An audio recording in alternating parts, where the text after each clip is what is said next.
Lánssamningur, stundum kallaður lánasamningur, er samningur milli aðila þar sem annar fær lánað hjá hinum. Yfirleitt er annað einstaklingur eða fyrirtæki sá sem fær lánið, hitt er einhvers konar lánastofnun.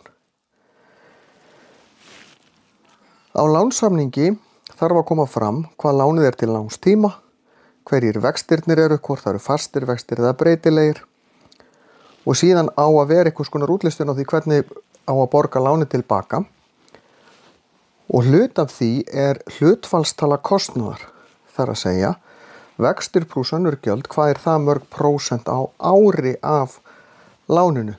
Þetta er tala sem á að verða að bera saman á milli ólíkara lána. Þannig ef ég skoða hvernig er þetta lán og hitt lánið, þá get ég borið saman þessa tölu, hlutfallstala kostnaðar, að það er hve mörg prósent af láninu er kostnaðurinn, sem eru vextir og lántökugjöld og eitthvað fleira, og borið þannig saman lánin.